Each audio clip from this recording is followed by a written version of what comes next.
I pledge my life and honor to the Night's Watch. For this night, and all the nights to come.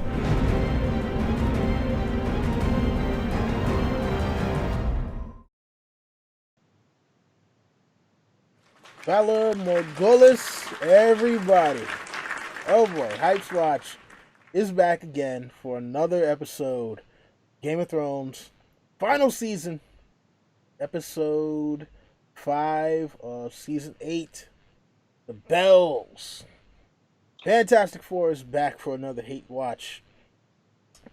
So with me today, I mean, you already know who I am, it's Don Willie. Of course, Ann is here. We got hey guys. JB. We have J.R.R. Martin. And joining us... R.R. Martinez. Yeah. And joining us periodically when he can will be the ladies' man himself. Oh boy.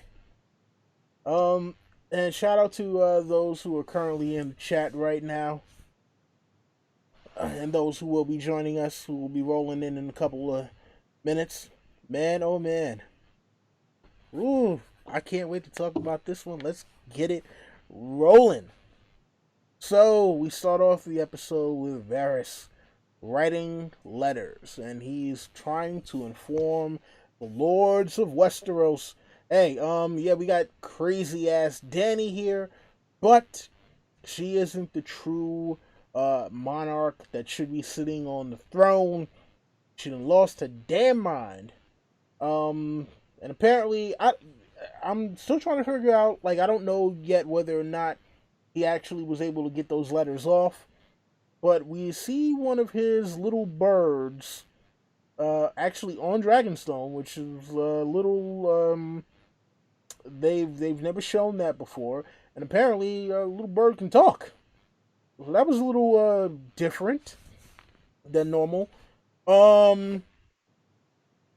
Yeah, so any thoughts on this opening scene? And we will start with you.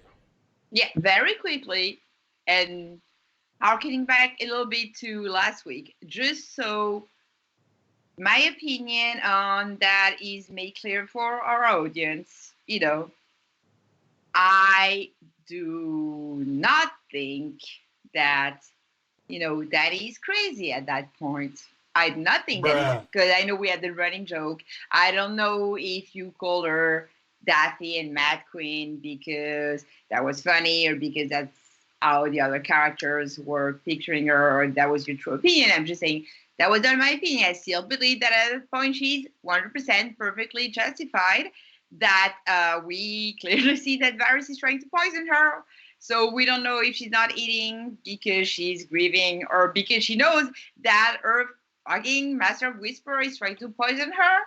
But man, is she in, she's not in a good place. She's really not in a good place. So I still think that at that point in the episode, they're doing a great job showing her growing sense of isolation. So I don't know how far we're going. If we're going, if we're not doing the entire Varys arc, right? You're just cutting at that. But like,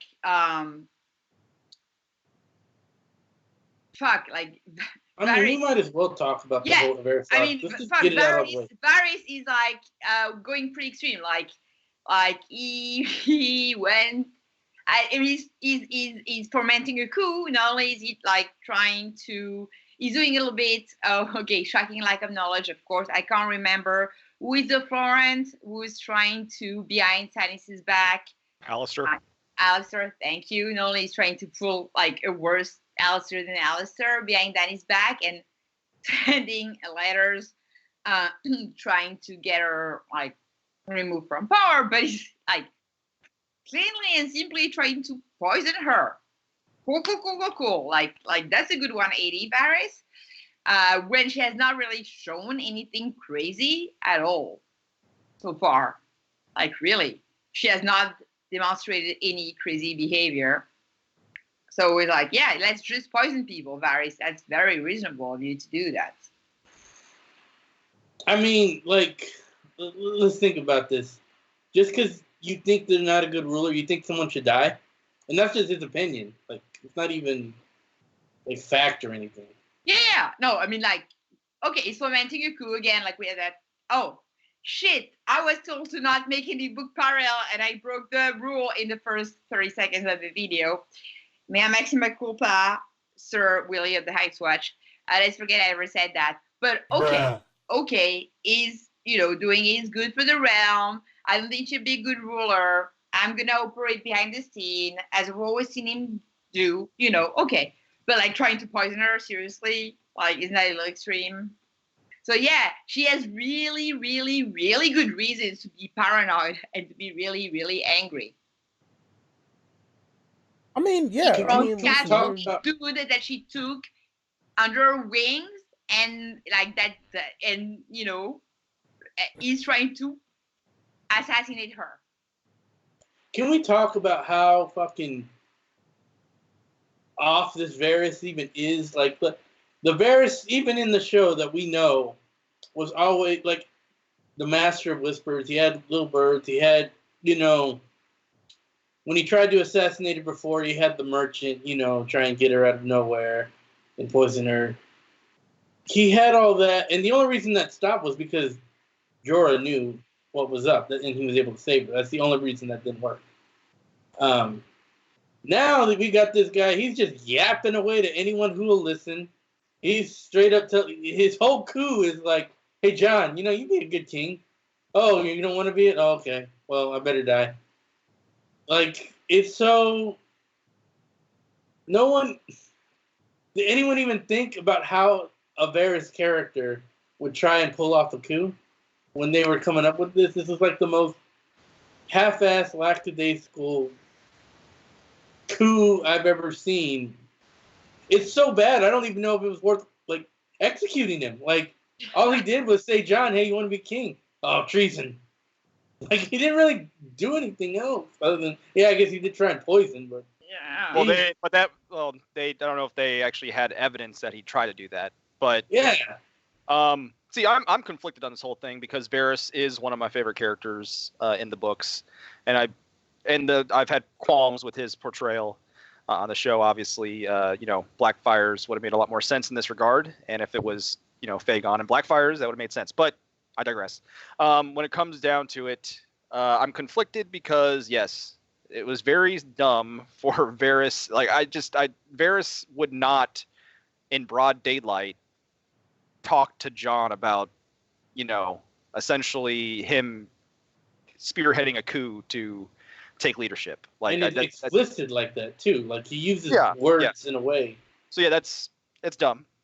At the same time, though, I'm conflicted once again because I actually liked his death scene because, he, in the face of danger, he just accepted it and he took it like a man. And I put it on Twitter. I found a great picture of Littlefinger's death scene and Varys's death scene in the same exact angle and almost in the same exact lighting. And Varys is looking stoic, willing to accept his death, knowing that, he tried to do his best for the realm. And Littlefinger was crying like the little bitch that he was in the show at the end. But so I did like his death scene. I did think that it was maybe a little excessive. I thought maybe he, at least deserved a beheading as opposed to a Dracarys. But I actually liked his death scene and found his little moment there with Tyrion a little touching. But that's actually one of the things I liked about this episode. Not necessarily the stuff that led to his execution. I didn't like that, but I liked the execution itself. The way it was executed. No pun intended. I mean, listen, man. Remember, Dany did tell him she would burn him alive if he tried anything. And look, we got to look at who Dany is and who she has become. And for a lot of people, they felt like a lot of this stuff was coming out of character for her. But I'm like, think about it. Ever since she got the damn dragons, she's been looking to burn people. When she shows up at Karth, and the 13 are kind of like, we don't know if we want to let you in. The first thing she does is say, "Oh, well, if you don't let me in, I'm going to come back and burn your city down." So, her killing Varys for supposed treason, just for him just for him having knowledge. Because remember, she doesn't know anything about the letters that we know of. Yeah, she suspects that he's gonna try to kill her. But she doesn't have any concrete proof. For her, well, that's the problem with the show, is that we don't know whether or not she does. That is the problem with the show, leaving those blanks, and that we have to fill in as yours. We don't know whether or not she has knowledge of the letters. We don't know whether or not she has knowledge of him trying to poison her. We don't know one way or the other, and we'll never know. That being said, no, I think we'll find out next episode whether or not he actually got off any of those letters. If he got off some of the letters, we'll find out next episode. And that being said, I loved his last line that he had, because he did say that he genuinely hoped that he was wrong, and in retrospect, we saw that might not be the case. But yeah, I did like his last line. Except that in hindsight, it's like self-fulfilling prophecy. Maybe you would have been wrong if you had not fucked with her, dude. I mean, well, listen, maybe, that's, again, like, maybe you would have been wrong if you had been helpful and had supported her and had not, tried to put another dude on the throne. And, that's kind of ridiculous. I mean, well, we're gonna touch on that in a little bit. Here's the bottom line for me with Varys, is that we know he's in the books. He's gonna be Blackfire. He's gonna Aegon's his little prince. He's gonna get burned by Dany. He's gonna lose to Dany. And here they're just substituting. Jon's his little prince, turning on Dany. Gotta kill him. It's just Dan and Dave. Let's figure out how to get to that end point in our own way. And you know what? We like this actor a lot. He's a funny guy, so let's give him a good death instead of. Oh, and for the chat, although we had promised to not say in the books, I think we already have 4 in the books after I don't know, many minutes of discussion. We can start drinking game every time we see in the books.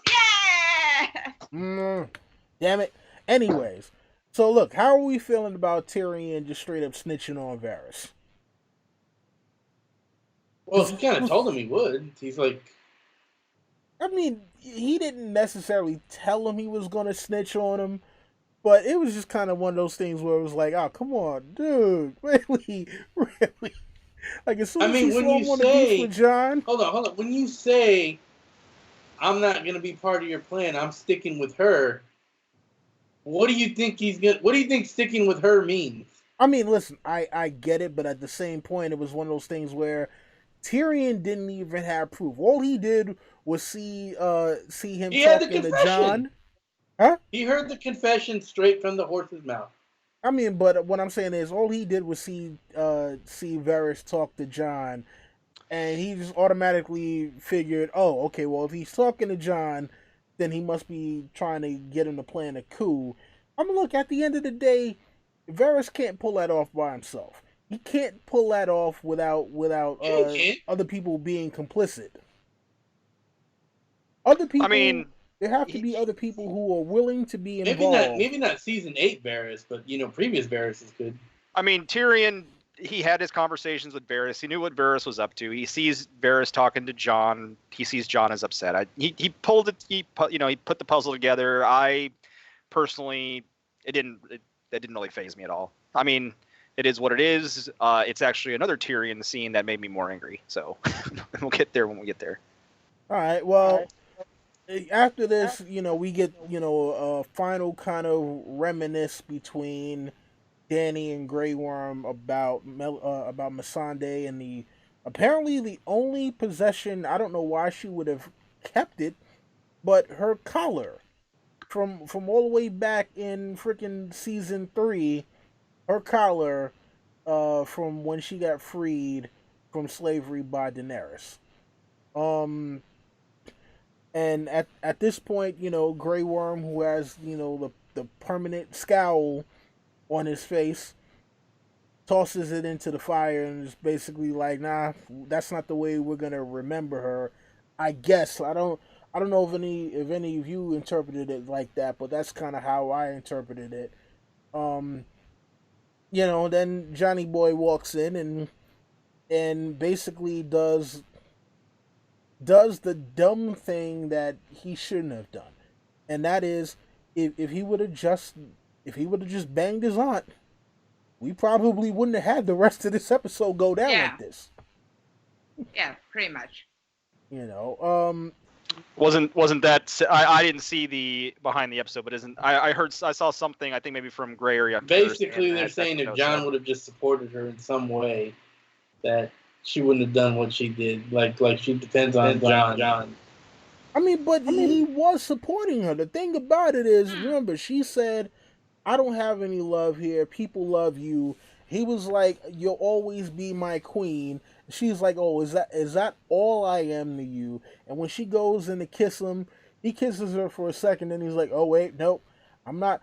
I'm still Jon Snow. I'm not Aegon Targaryen, so, but I am Aegon Targaryen, so I guess this means, what you want us to be doing right now, I can't do. So yeah, sorry, no, none of the loving feeling that you're looking for, Danny. See, here's the thing here, though. One, she shouldn't be, because all she's ever really done so far is land. So and then help in the north to fight. So the only love she should be expecting is, people from the north. But we all know the reason why she's not getting love in the north is a scheming ass Sansa. And I mean, there it is. That's it. That's the problem right there. Scheming ass Sansa. You got. Okay, Otherwise, she might have love from the north, which is the only people she's helped so far. I mean, listen, it is what it is. Go ahead, Ann. Yeah, can I bring... So, the notes are back. I don't know. I think, like, it's as good a point as any as to bring that up. Because, as you said, like, that's kind of a turning point. And pretty much, I have my thoughts about... When I watched the episode, I had my thoughts about what happens later. I'll tell you about my thoughts when we come to that scene. But I had a very enlightening conversation about one of the most wonderful men on Twitter, Patman23, and he brought up something, an angle that I have not considered as to why maybe what happens later in the episode isn't Danny snapping, but kind of more, I don't know what word to use exactly, but like a decision that she made. She didn't snap when she did Dracarys, but I don't want to say logical or rational because that tends to say that it would be justified when it's not where maybe like came to a revelation or something. No, but that it was a decision. Anyway, I'll pretty much I'll go to my notes. So pretty much that Danny didn't snap, but I decided to burn down the city before she left Dragonstone. So that harkens back to those scenes. So that conversation with Grey Worm, and let's remember that when they're reminiscing of, they're potentially reminiscing of God. Brain. Okay, I have notes, but all of a sudden I have a brain freeze of Marine or no, the person we were just talking about. They're putting her color in the fire. Oh, Missandei. Missandei, yeah, and Melisandre in the Missandei's color, and that her dying wish, her last words are Dracarys. Burn them all.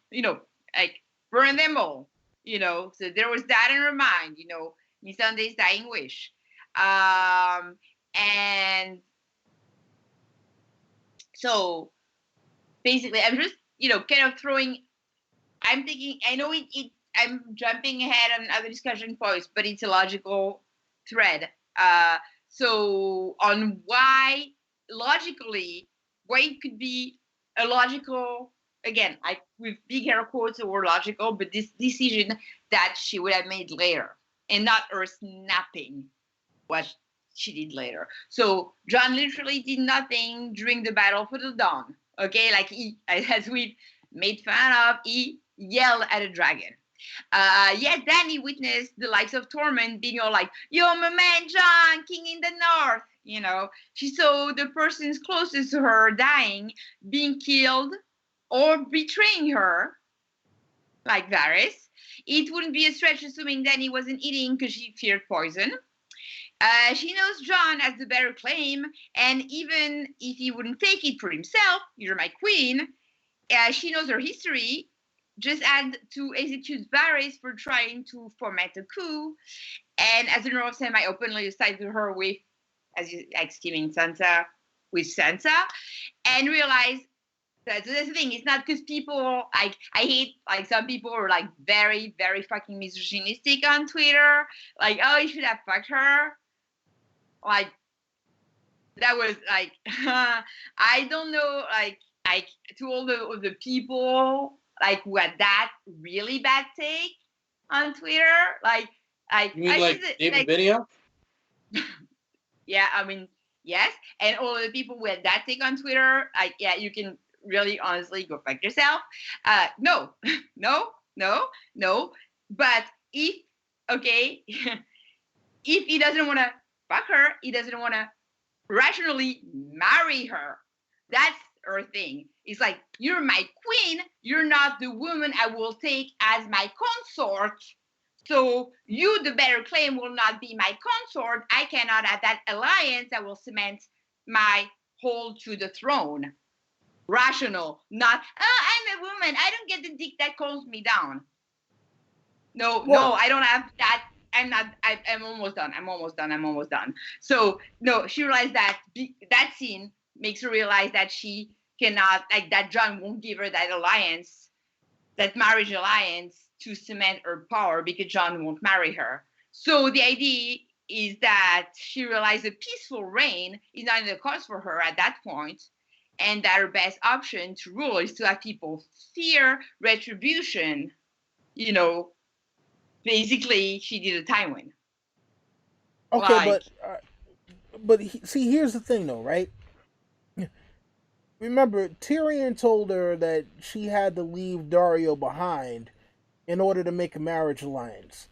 There has been no talk from her of a marriage alliance ever since she got to Westeros. And then, Because this show is trash. No, hey, LT is here. What's going on, LT? Well, look, here's the thing, right? Now, like, we talked earlier about why Varys would, just kind of try to poison Dany. It's because at the end of the day, Varys knows that there's no way at this stage, with the things that she has been through and what she wants to personally accomplish, she is not going to share power. She's just not going to do it. And it's like, hey, well, if you can't get her to see reason, then she's got to go. And I mean, look, yeah, it might sound extra simplistic to say all Johnny had to do was sleep with Daenerys, but she wanted some kind of affection, and Jon wasn't willing to give it to her. And that might have been the one saving grace. And hey, he wasn't willing to compromise on that. And look, that might have been the final nail in the coffin. I'm not saying that was like the only thing. It's like, oh, if he would have just fucked her, everything would have been fine. But that might have been, the final nail in the coffin.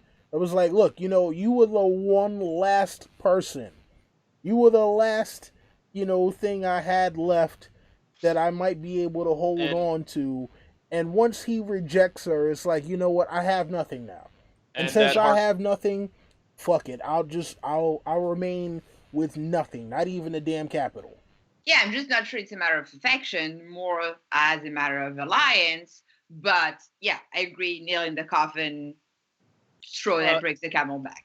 And and all that, I do think that was rational thoughts, and I just wish that the show would convey that better, because that was all essentially, sort of implied rational thoughts that wasn't necessarily conveyed on television. Oh no, I agree. It's like I had to, I honestly had to have someone take the time to and again, it's like, that's not at all the way I saw the show. I think that's not necessarily the right way. I'm just saying, that's the way that I thought that is valid. That makes sense to me. That's still not the way I saw it at all. But it's like, I needed someone to write 20 tweets for me to understand, because I condensed it for the video. That was the long thread. That was the longest thread for me to be like, oh, okay, I guess that makes sense. So obviously, no, the show butchered that. Yeah, I mean, and obviously that's actually a disadvantage of the TV medium, because you get the advantage of having the spectacle, the visual spectacle. You have the advantage of having the auditory spectacle. However, you don't get the context of what's inside their head, which is what we lack in all this. But when it comes down to it, obviously, I mean, I was going to bring this up. And I brought it up in the last episode. Why we couldn't have just had House of the Undying prophecies? We couldn't have Quaithe pumping paranoia into her brain this whole time. False dragons, betrayal of love. We could at least have had that to at least explain it a little bit better. We could have, No, because Dave and Dan. Well, no, I know that's the case, but I'm just saying it would have made it better. I still think she snaps, and I have a wonderful idea of how to make the show better coming up. Oh yeah, we can. But I'm waiting for that scene then, to talk about that. All right. Well, since LT hasn't really got to chime in too much, LT, I want to get your thoughts on the from Varys to the situation with her and Jon. Pretty much anything involving Varys. Oh, so my thoughts on Varys is Varys was right. I'm sorry to go later, but he was right. And you know what? Tyrion's a fucking snake. He's a fucking little snake, and I hope he dies. Oh, it was me. It was me. Fuck you, Tyrion. I used to love Tyrion, but I'm hoping Tyrion goes, because she should have burned Tyrion right with him. For being loyal to her, she should. Yeah, he was conspiring a little bit. If you think about it, talking to him about it, and didn't come right away. He should be burned too. He's a little. You know what, guys? I'm so fed up with this show. I'm sorry, you guys might hate this, but I'm making a little prediction. This is what's gonna happen next episode. Jon's gonna be Ned Stark. He's gonna get killed by Dany, and then Arya's gonna kill Dany, and then it's gonna be Tyrion and Sansa on the throne because this show is so fucking lame. What? He's gonna be like, Dany, you shouldn't have done it, and try and stand up to her, and then they're all gonna hold him down, and the dragons are gonna burn him, and then Arya's gonna be mad, and the last scene's gonna be like Valar Morghulis or something, and Dany gets killed, and then they skip ahead, and it's Sansa and Tyrion running the Seven Kingdoms. Well, I thought you said Sansa and Jon, Jon's. No, Jon's gonna get burned by the dragon because Dany's the Mad Queen, and then Arya's gonna kill him. I can see it. I don't know for sure, but I can see that. But hold on, LT. You forgot one thing. According to Dan and Dave, true Targaryens don't burn, and we all saw Jon ride a dragon. Yeah, well, Dan and Dave don't know what they forget. Remember, they forget. They don't remember. Look, who's on the Jon's ship train? Because I heard that was a big thing. Not me. Nah. I thought that Sansa was going to try to make a proposal just to try to knock Dany off, in which Jon would rebuff the proposal. But I don't know. But listen, we don't harp on the same damn scene for 15 hours. Let's run it up to the next one. We got Tyrion in the throne room trying to talk some damn sense into Dany and have her not burn down the damn city. He's like, look, you came to save the people. Don't just go and burn the damn city down. If they ring the bells, you'll know that everything is cool, and you can just walk in, and you'll be, greeted as a liberator or whatever may have you. And she still was kind of like, I don't really want to do that. I don't really just burn shit down. He's like, no, please, don't do that. Please just don't do that. And after this, she tells him about, Jamie being the dumbass and getting captured trying to cross the lines or whatever. And basically is like, hey, well, you know what? Look, this is your last chance. Anything else happens after this, and I don't get my damn throne, you're dead. So, LT, I want to start off with you. Your thoughts on well, you've kind of already talked about what you thought about Tyrion, but what did you think about him trying to talk sense into Dany and her not really wanting to hear it? You know what they did good here is making her look like the Mad Queen. She looked tired and fed up or whatever. That was good, you know. But she's hard headed. She's not going to listen to nobody. She truly is Aries' daughter. All right, Jorge. I mean, it's again, they're just trying to make her. They're trying to push this Mad Queen stuff so hard right now, and they really just don't know how to do it. It's just that simple. Like, you can say she's mad by making her look all pissed off and stuff like that, but I think Quinn said it best. Madness is not something that happens overnight, which is what they're trying to do.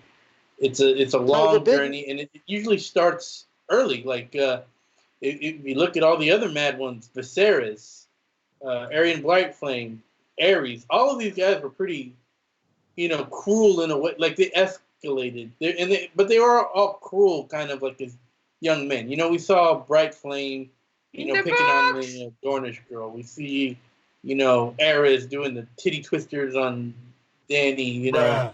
We see, we've seen what a mad person looks like, and we know that's not Dany from what we've seen her grown up. This is all recent. All this mad stuff is recent, and this is worse. I never thought I'd say this, but this is fucking worse than Revenge of the Sith trying to turn Anakin Skywalker into Darth Vader. That I used to say that was one of the stupidest turns. This is topping it in stupidity. Okay. James. I mean, I don't have much to say on that scene in particular. I mean, you can see the wheels turning of when Tyrion is talking about Mercy, and we can see that she's probably going to go a different route. But aside from that, obviously, this scene was just for setup for what's to happen, what's to come. But aside from that, I really don't have much to say on this particular scene. What were we talking about Tyrion and Jamie? About him? We hadn't got to that one yet. Just on that scene is like her face looked a little bit like her end of the Dothraki of the first Dothraki arc, like a little bit like after she births the dragon. So you can see like it's just a little bit of foreshadowing of her. I don't think they make her look too Mad Queen. I think they make her look a little bit like back to being Mother of Dragons, with a little bit of ashes, like a little bit like her hair being disheveled. And yeah, it was actually more of the scene where Tyrion went and tattled on Varys, where she was looking more disheveled and distraught, as opposed to this one. But I digress. But no, because I had thoughts, but on that scene and the Jamie Tyrion scene altogether, because my thoughts on Tyrion go for both of those. Well, we're gonna get to the Jamie and Tyrion scene, but real quick, question from Tuki Mello and Daddy TV: do you think Dany's storyline is similar to Anakin Skywalker? No. Yeah, I would say no on that one too. Could you elaborate for someone who's not very versed in Star Wars? I mean, well, basically, Anakin Skywalker, before he becomes Darth Vader, he was essentially the hero of the Jedi Order. But one big difference is he had a lot of outside influences pushing him to be the bad guy. And I just don't think George didn't do, and we talk about George Lucas. George Lucas didn't do enough in the preceding film to really show his turn to the dark side. So by the time you got No, to it it was one of in the the it was third one of the film, worst turns ever. yeah. So by the time you got to the third film, it seemed sudden. I mean, like the clues were there, but he didn't do enough that justified like the Well, he final turn. we're getting off topic here, but basically he couldn't figure out what to do, so he kind of threw a little bit of everything. And then by the time he got to the third one, he's like, "Okay, let me do this," but it wasn't done very well, and that's basically it. So we can move on. All right. So yeah, after this we get, it's a quick shot of everyone arriving in King's Landing, and Tyrion asks Davos for a favor, which is basically, hey, can you set up a little boat for Jaime and Cersei to escape? Uh, we get Arya and the Hound arriving at the camp, and basically them saying, hey, look, we're going inside to kill Cersei, and it's like, hey, no one's stopping us. And then after that, we get the scene with Tyrion horribly fumbling Valerian, and getting a chance to say his last goodbye to his brother, and he asked the question that's on everyone else's mind, like, dude, really, you're going back to Cersei? I'm surprised he didn't bring up the whole thing about, she did have Bronn. She hired Bronn to kill us. I'm not sure why they didn't mention that. But Anne, since you wanted to really dig in on the Tyrion and Jaime thing, I'll let you go first. I want to ask Andy a question about this coming up too that I wanted to answer. Do you think that was the last scene with Bronn, and we'll just forget about him going on? All right, go ahead with your whole spiel. Do I think it was the last scene with Ron?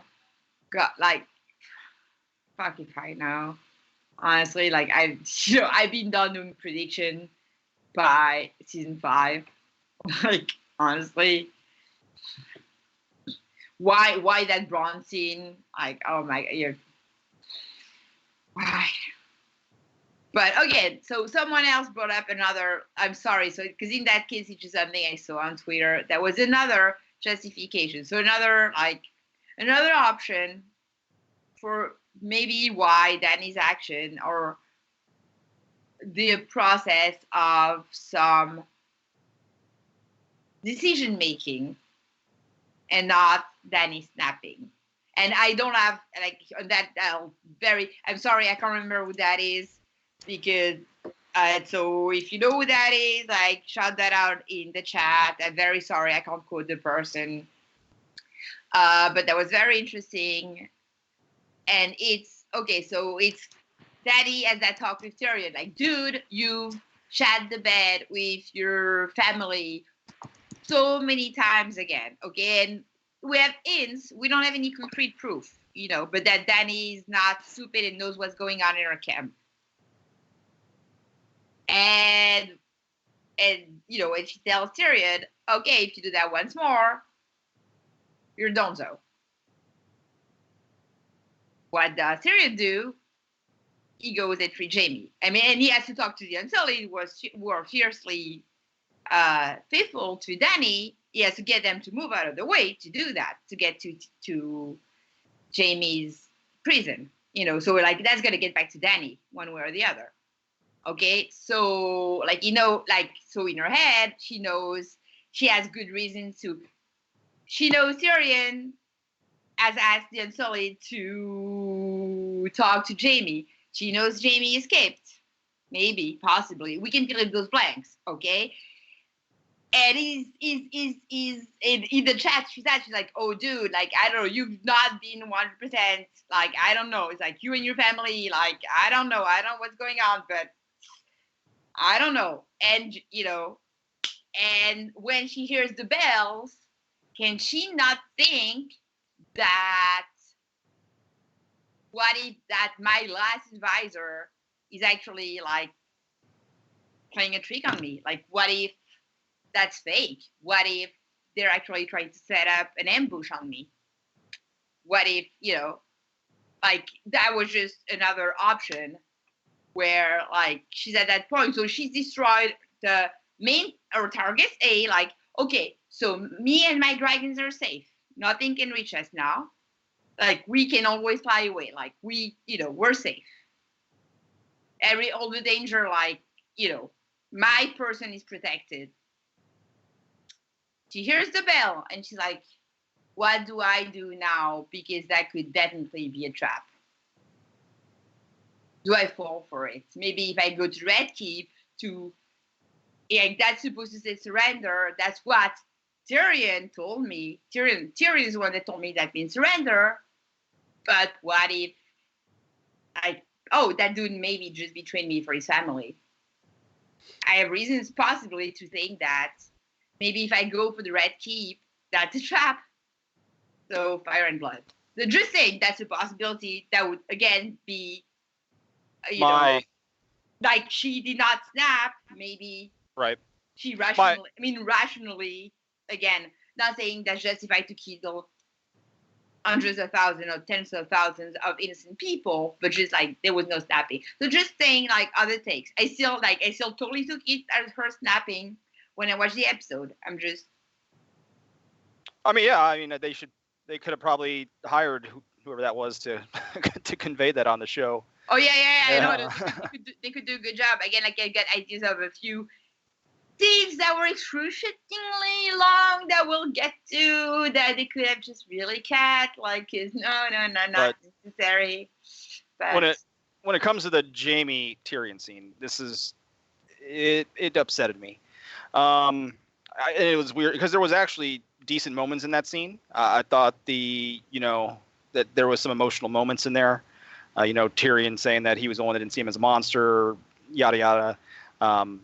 All that was good and dandy. But the whole Jaime arc is so disappointing. Jaime being one of my favorite characters, and it ended up being a disappointment. We'll obviously delve more into that here. But Tyrion's plan here was so like, this plan is so cockamamie. Like, you're risking everything on hoping Jaime can somehow escape from this camp full of trained, unsullied, among other things. And I mean, obviously it worked, but because of the power of the plot. But it just seems to me like, thinking logically about it, it just seems like such a crazy, cocked up plan to risk your life on your maimed brother making it out of this camp alive, and then going and convincing your crazed sister to escape a situation where she, pretty much almost went to the bitter end, obviously. I just thought it was a crazy plan, number one. And then number two, it worked. Not it worked, but Jaime was able to leave the camp, escape, obviously, as we'll see as he makes King's Landing. But not only that, he apparently escaped and no one realized he left. No one, and Tyrion is over there and fine and dandy, and they couldn't put two to two together. Hey, the Unsullied were told by Tyrion to fuck off, essentially, and then all of a sudden Jaime's gone. Fuck it. So maybe I'm nitpicking. I don't know, but no. That was the worst part of that fucking scene. Let's go back to season 2 when fucking Caitlyn frees him. It takes about 2 seconds for them North to figure out and get on his ass. Here, they're just like, doo-doo-doo. Yeah. So that's that. And also, I was thinking about it. Like, I still wish they would have had back when Jaime let Tyrion out of. Back in the day, when he killed Tywin. I wish they would have had the whole Tysha and them being angry at each other at that time. I think I guess it wouldn't have mattered because they would have already made up by this point because they have seen each other already. Never mind. I'll let that go. But it was the whole fact that Jaime made it over there. No one noticed. Tyrion wasn't in trouble. That just no one came to go look for him. Yeah. All right, LT. I don't think LT's here anymore. Oh, okay. Sorry, I'm not looking at the Skype thing right now. So, all right. Well, after this, we get another little scene with preparations for war. Arya and the Hound are able to make it into King's Landing, but Jaime is not able to get in, so he has to find an alternate way into the city. And then why was he doing all night? I don't know. Hold on, I got one more. I didn't mention one thing before. I didn't mention anything last one other than the Quickly. why the fuck did no one ever think to put in an assassination attempt? Tyrion knows the tunnels. Varys knows the tunnels. You got great fighters like the Hound. You got super assassin Arya. You got Brienne who could find anyone anywhere. You got everything, and no one thought to be like, why don't we just sneak in and kill her? No one thought of that. Exactly. I think someone mentioned that too. It's like, if Arya all along, if her plan was to sneak in and kill Cersei as a super assassin, why did she not bring that up during the War Council? And she could have saved a lot of lives. Coulda. Because plot. we needed to have certain perspectives, etc. But look, if we harp on that, we'll be here for another 50 hours. Let's not do that. All right, but so we got the armies lined up outside of King's Landing. You got the Golden Company. You got Jon and Daenerys' forces, and then you see Euron prepping the Scorpions on the ship. He hears Drogon, and a lot of people, for some reason, thought that Daenerys was going to show up with either more dragons out of nowhere and be Dragon Ex Machina, or that she was going to have dragon armor on Drogon. And I'm like, they have set up absolutely none of that, so I have no idea where people were getting those kind of theories from. But Daenerys is able to do by herself now what she wasn't able to do with 3 dragons when she first showed up to Westeros, and what she wasn't able to do with 2 dragons in the last episode. And she's able to basically destroy all the Scorpions in one pass. And the entire Iron Fleet. Yeah, and the entire Iron Fleet, except for, of course, Rockstar Jack Sparrow wannabe. The Golden Company proved to be absolutely worthless. I have no idea why they were even in the show, because they literally just showed up just to look good in some golden armor and then die. Yeah, so we get a massacre. We get the people surrendering, and then Daenerys decides, you know what? Surrender wasn't good enough for the Tarleys, so why should it be any good for the rest of the people of King's Landing? And she decides to go Dracarys on everything. So, and I know this is the one you've been waiting for. So, go ahead, but please. Oh, you also, can't. Also, let the other guys get in there too. Yeah, no, definitely. Plus, that's mainly like I don't really have anything much to add to that. So, yeah, obviously, when I watched the show, also probably because I'd been conditioned by Mad Queen Nanny. Like I watched the show and I see. So anyway, I'm not gonna comment on fucking one dragon does the job. Like that's ridiculous. Basically, okay, one thing overall, it's aside from the opening, like the basically like Varys scene, beside from once they said to King's Landing, I totally stopped having any emotional interest in that show. Like it lost me. Like I told you guys before we started, I was absolutely not emotionally invested in that episode anymore, basically. But so the way, one dragon can do the job of 3 dragons. That's an engineer's wet dream. Like, let's fire 2 dragons and I just want to do the job better. But yeah, basically, I watched that and I'm like, okay. And I'm honestly, my thought, and the bells ring and I'm like, why are they again doing, like those slow-mo shots?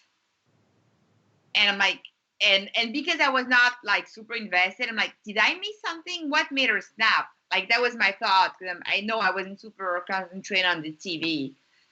And so I asked, I was talking with James. I asked James, like, what did I miss? And then I was on Twitter, like, what did I miss? Like, and like,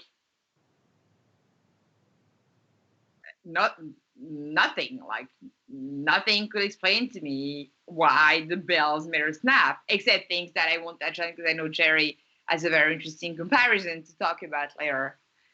But yeah, no. Why the unheard did the bells made her snap? So, ladies and gentlemen, because there's no fucking reason in hell why those bells made her snap. Nothing in her backstory that could explain why those bells made her snap. The only thing, there's no association ever, correct me if I'm wrong, in Dany's backstory to bells. The only bells she's ever associated with are little bells in Khal Drogo's hair. Khal Drogo always made her feel safe and protected, so she should have good connections with bells. Because you can understand, like, weird triggers, if you have PTSD with something, can make you snap. But nothing in Dany's backstory with bells that could make her snap and go all Dracarys and shit. So, let me solve the show for you. In 30 seconds... The bells mean victory. Let's state that. The bells mean victory. So that means she won. But again... She's the queen. Even, like, again, I'm not a sex specialist, but, so, like, I understand that some weird things can trigger you, in a weird like response. But Belle should nothing in her backstory, or there's no bad memory in her backstory associated with Belle's. So let me fix that for you. I'm becoming a TV writer for a second for zero budget and no extra time show. So instead of delighting us with bachelor type reaction shots, where we hear the bells and the camera focuses, like it's really weird. Like she stares at the thing and then we have like one shot of her and like, like those really weird things before he gives the roses. Like that's what he was making. Not that I've ever watched The Bachelor, but we've all seen those things. Like I'm like, they're gonna just fucking ring those fucking bells. Like what are we waiting for? We know it's gonna happen. So no. So instead of that, there've been fire, like, we know the crowd is around and is scared. Like the camera focuses instead of the crowd's reaction to seeing a dragon perch atop their city. It's the first time.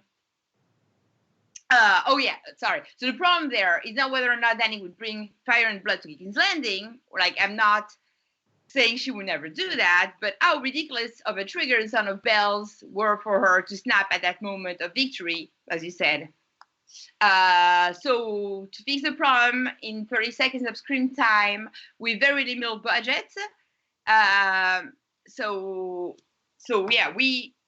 we focus the camera on the crowd's reaction to seeing a dragon perch atop their city.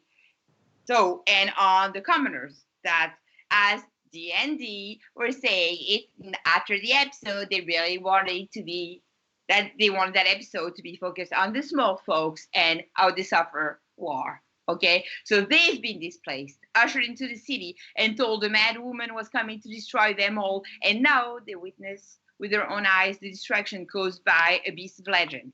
They're freaked out, and they start calling dragon monster. So Dany's perched, and they can hear like the crowd being really freaking out. Oh, the monster! Look at the monster! Look at the monster! Like she can hear that, shouting for him to be taken down. Like, oh, there's a monster! Look at the monster! Kill the monster! You need to take down the monster! Oh my God, the monster! And Dany's eyes are focused on the Red Keep and her enemy until she hears the chanting of the mob wanting her last baby dead.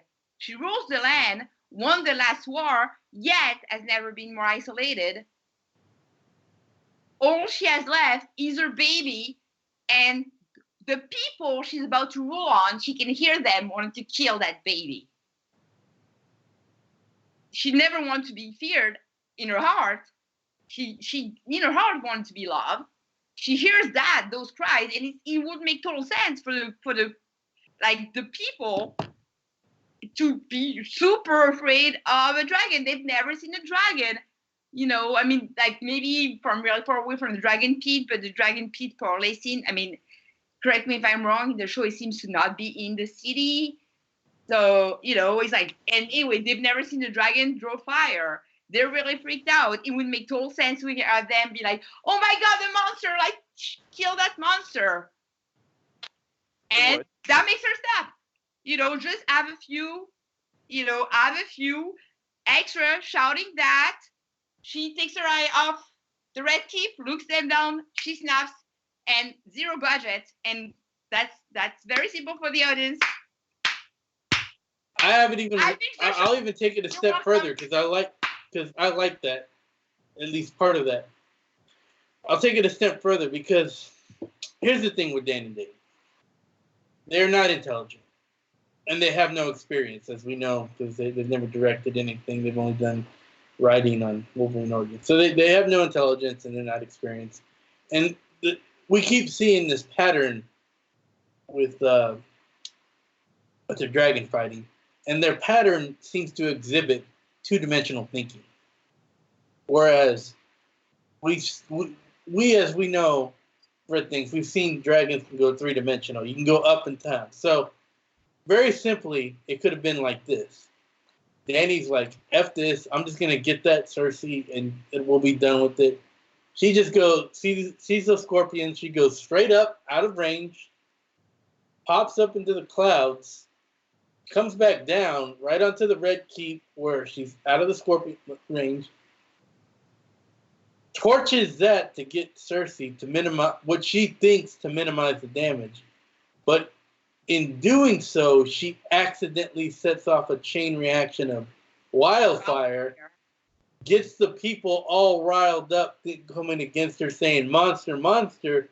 Jon and them see it from a distance. They're like, holy shit, what did she do? She's causing all that. So it's a big misunderstanding. It's not her going crazy. It's a misunderstanding.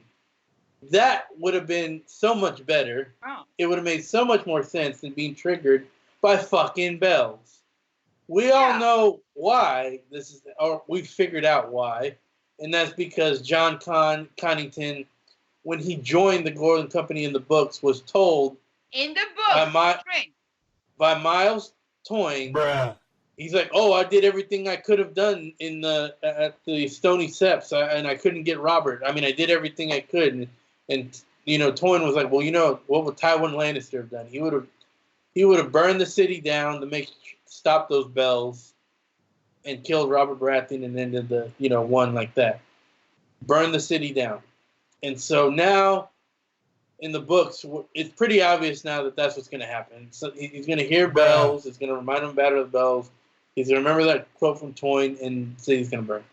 I mean, I agree. I guess Dan and Dave heard that. They must have been like, oh, this sounds so cool. Let's do our Dan and Dave shit and put it in here, and we'll make Daenerys all crazy. How about that? No, we'll subvert all expectations.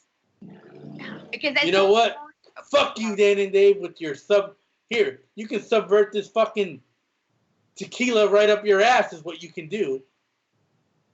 Yeah, definitely. At some point, we see some wildfire. Like, there's a shot of wildfire burning in the city, and it was like, that is the worst motherfucking payoff for Chekhov's gun that I've ever seen. It's like, oh, cool, and the wildfire, cool. Like, cool. Like, that payoff is so lame, and god damn it, like, okay, can we have another round of applause for how Jerry fixed the wildfire payoff? And now I'm all like riled up and like, yes, that's brilliant. I want more. Now I am emotionally involved in that episode. And to compile what Ann said with what Jerry said, while that is all happening as well, we could have had the inner monologue of hearing fucking House of the Undying prophecy, along with Quaithe bringing up false dragon on a cloth pole, seeing Jon. And tie that all together. Betrayal of love. Yeah. Tie it all together. But we could have, but didn't get it. But this way, you could do your own Dan and Dave thing this way, and you wouldn't have fucked it up. Instead, you just got a fucking crazy. A girl like bitches be crazy. Might as well. She didn't get laid. Bitches be crazy. She got to burn the city. Like what the fuck? But although they're doing their House of the Undying, like they're really happy about that because we can see those ashes are definitely the ones from the House of the Undying, their version. Yeah, right. But here's the thing: It's because they knew John Connington was going to burn the city. So they're like, ooh, let's get rid of all this magic. We don't like magic. Let's get rid of this magic. And we're gonna give Dany this John Connington thing, and she's gonna burn the city because bitches be crazy. Bitches be crazy. Why not? Let me bring it back. So yeah, first talking about the first scene, yeah, it was crazy to me that all of a sudden this Euron and the Ironborn fleet, they nailed Rhaegal down so easily, but then all of a sudden they turned to stormtroopers when trying to attack Dany, and the Ironborn fleet just went up in a snap, essentially a Thanos snap, and that was gone. It was as simple as that. And it's over 9,000. Yeah, and the Golden Company. I mean, what were they there for? Just to make it a little bit more believable, so Cersei wouldn't get killed instantaneously. That's essential. That was the point of the Golden Company. That's essentially the thing. They were essentially glorified red shirts. Yeah, that they were there just for that, and so that's disappointing. And yeah, Grey Worm had to get a revenge. He had to get revenge with the named character. So you give him homeless Harry Strickland for the mechanic. I was gonna, since we were talking about it, I think the look that Grey Worm gave Jon, I'm thinking those two are gonna square off in this next episode. When Jon was hesitant. Yeah, that's a definite. Yeah, but what's interesting is, see, I actually don't think it's far-fetched that, I don't know what's going to happen exactly to Dany in the books. I don't think it's crazy. Like I see the planting of, like I said, the prophecies and the feeding paranoia of everything she's been going through. And I could see something like this happen. I don't know exactly what's going to happen. And I have no problem with Dany going through this turn. It's just the execution was poor. It all has to do with pacing.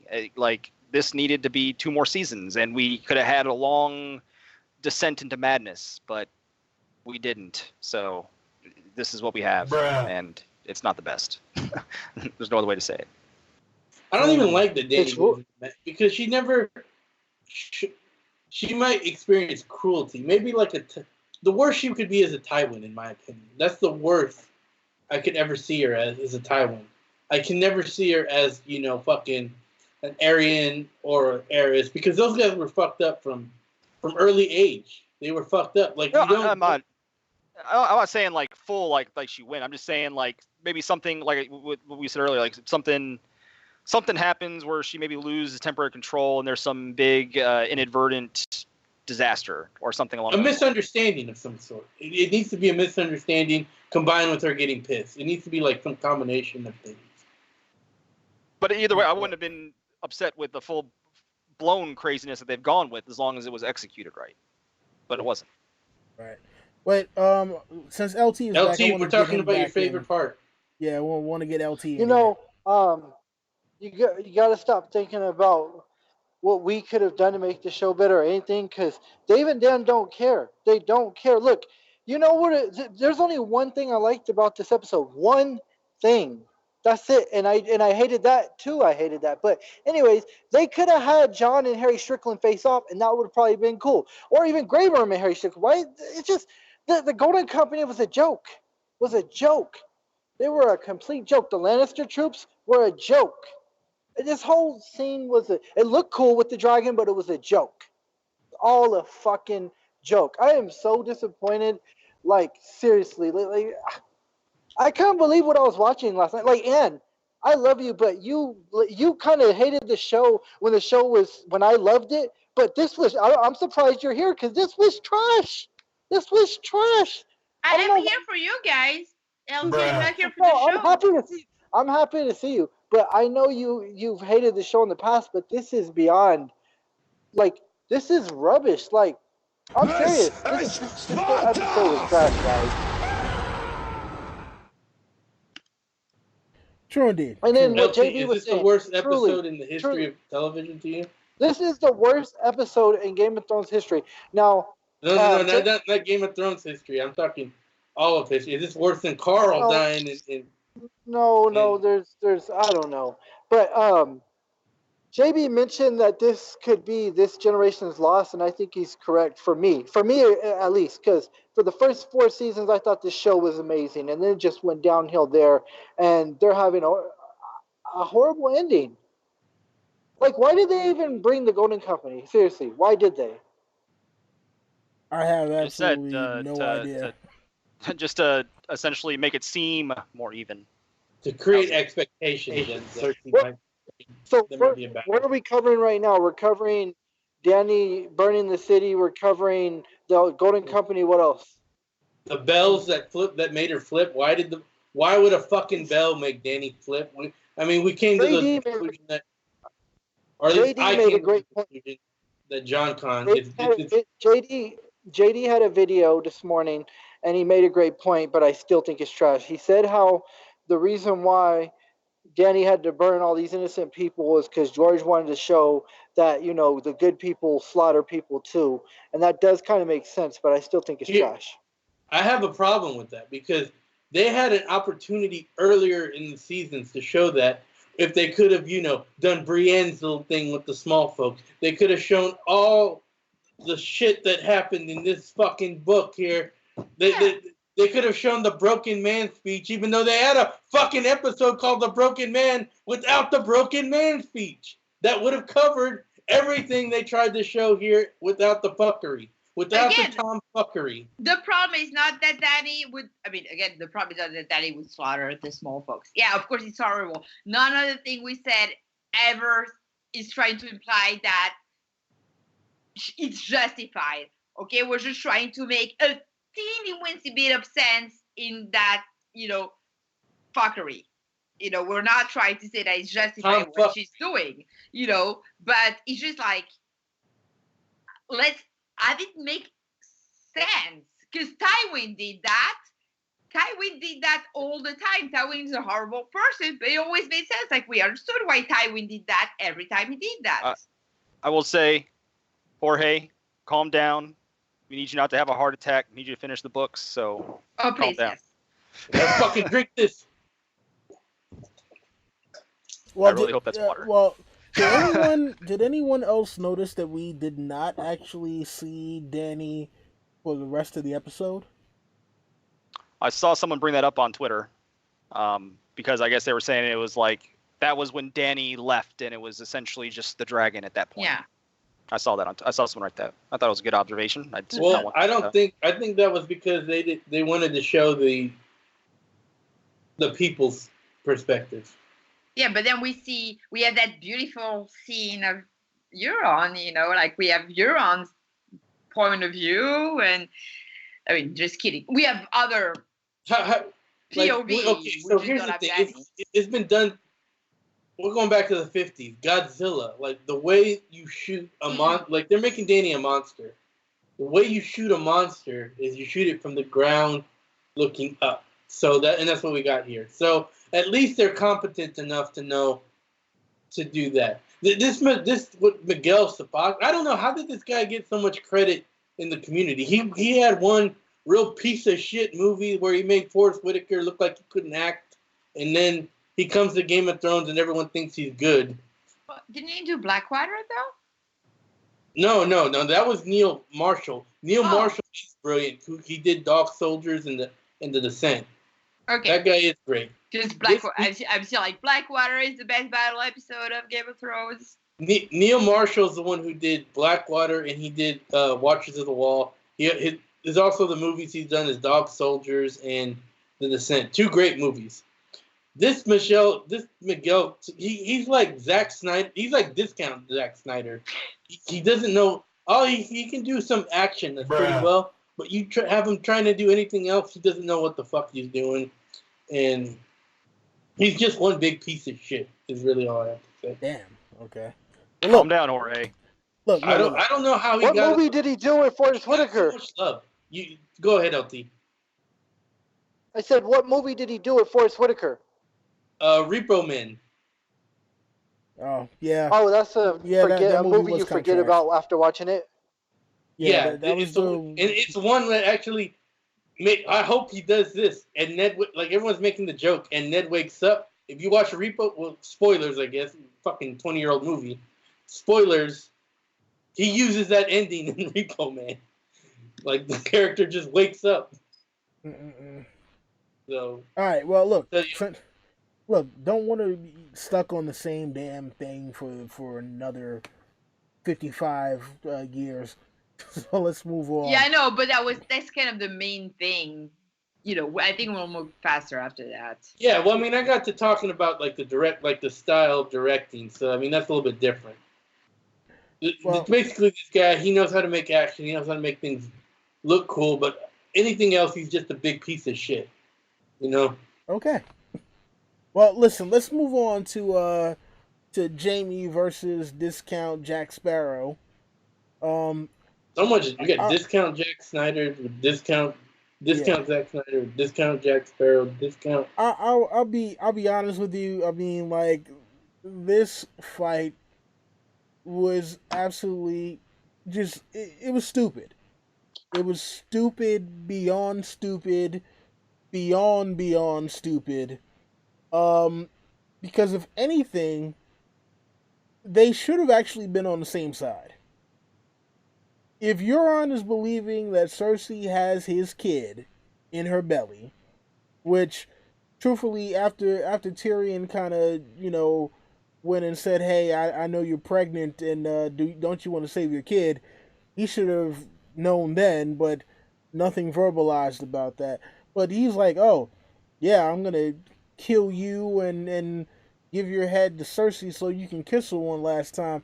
I'm just like, okay, yeah, just absolute tomfoolery. And then when he was like, yeah, you got me, but I got you, and he was like, I just killed Jaime Lannister. I'm just like, are you fucking kidding me with this shit? What the oh god. You know what? Someone please take over. You're muted, Jerry, by the way. Hey, so before we get I was to gonna this, say, oh, go ahead, Jerry. Sorry. you know who fucking Euron reminds me of? That it just fucking hit me. He reminds me of fucking Bennett from Commando. All the fucking campiness, except instead of being John, like a fucking movie with Arnold making kind of cool one-liners, he's in this shit talking about fingers in the bum. Let He almost, off some Steve Bennett. I was like, he actually almost kind of died similar to Bennett, because Bennett he did. got to pull through the abdomen. And like even you know how Bennett had that crazy death where he's like, ah, like fucking Euron did the same shit. Oh man! All right, well, Fucking Bennett. That's who he is. He's fucking Bennett. Before we get to this, rubbish fight that was stupid. I was so pissed off from the moment I heard Kingslayer. I knew it was Euron, and I saw him, and I was just disappointed with the scene. It was retarded. But before we get to this, how did Davos smuggle Jaime into the city? That's what I want to know. Didn't Tyrion go up to him and say, I need you to do me a favor? Davos' job was just putting the boat there for them to escape. Oh, okay. So they were still at Dragonstone? No, I think no, because that's when they had first arrived at King's Landing. So when Jaime was a prisoner, where were they at? In King's Landing? Yeah, they were at King's Landing, and it was like right before the fight started. Okay. Tyrion snuck Jaime in, and then Davos set up an escape route for Jaime, and Jaime was getting to the escape route. Oh, but talking about that, what the fuck was Davos doing on the battlefield? Like, why the fuck was he there? He's not a fighter. Seriously, why didn't leave Davos in Dragonstone? He had nothing to do in that stupid battlefield. End of parenthesis. Well, he's a good sea fighter. Well, maybe, I don't know. He is a good sea fighter because we saw in the Blackwater. He is, but they had no strategy to see fair against the Dragonborn. Yeah, he was in there with Jon. The Ironborn. Yeah, everyone's misallocated in this fucking show. When it comes to Euron, I mean, what is there to say at this point? Fucking Bennett. There's nothing really to say about it. I mean, it happened, and it's over. One thing, we technically didn't see Euron die. You know, it appeared that he God would damn be it, dead. James! No, I'm just saying he no, could be back. I'm just saying no, no, no. No, we're not What doing about that. No. what about his final words? I killed Jamie Lannister. he's probably dead. I think if Jamie and Cersei would have survived, there'd be a chance he'd still be alive because then he'd have some role to play potentially. But yeah, he's probably dead. But yeah, I find it hard to believe that Euron. Euron should be able to easily defeat a maimed Jamie Lannister, especially John Cena Euron. Yeah, and it's sad. I just didn't. It could have, in retrospect, could have had feeling for it if, when we get to it, if Jamie would have strangled somebody when he had the opportunity.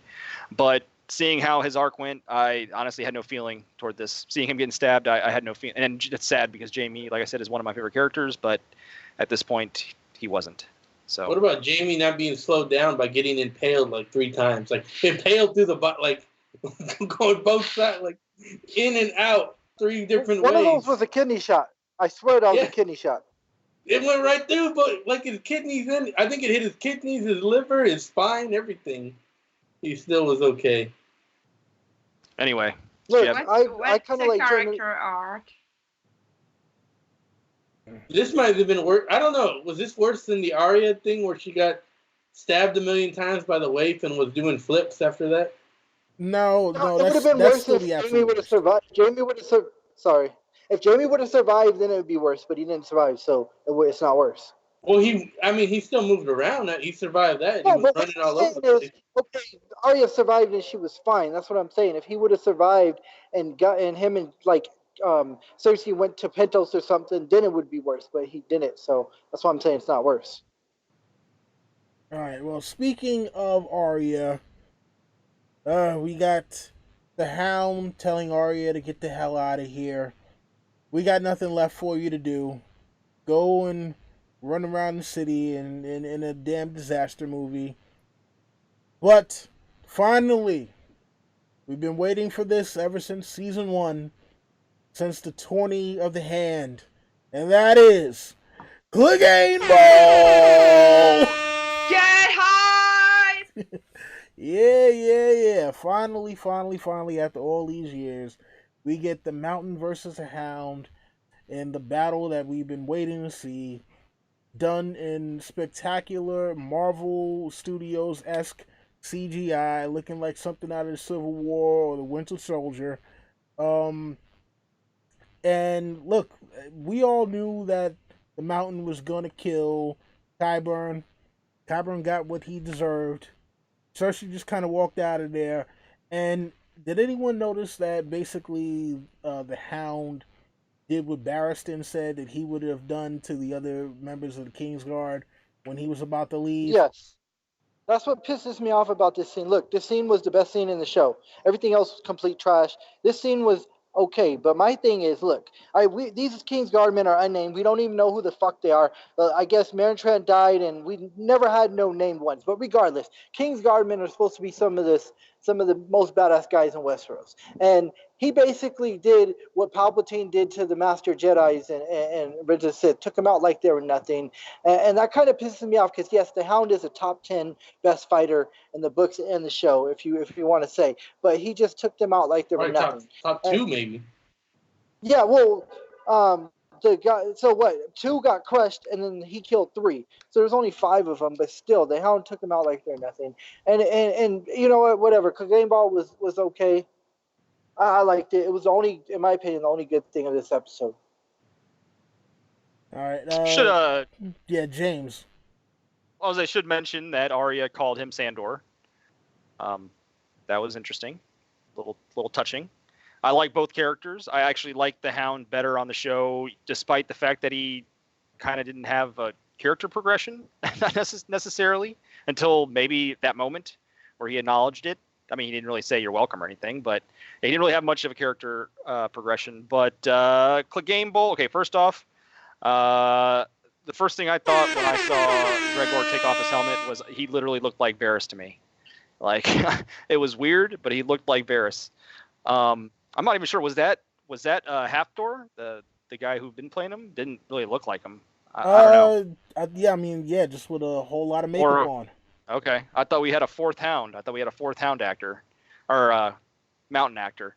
But yeah, I wish the Kingsguard would have been a little bigger. I could have had Balon Swan, one of my favorite minor characters in the books. But yeah, they got cut down easily. I like the, I guess you could say that they were gallant in the fact that they did give up their life getting crushed by rocks to save Cersei. I will say Qyburn's death was sort of unceremonious, to say the least. Yeah, it was just lackadaisical. They tossed him aside and he's dead. Yeah, but I guess it was bound to happen, I suppose. He didn't really do anything. He just said, "Hey, listen to your queen." Oh, I'm dead. It is interesting. And where was Cersei?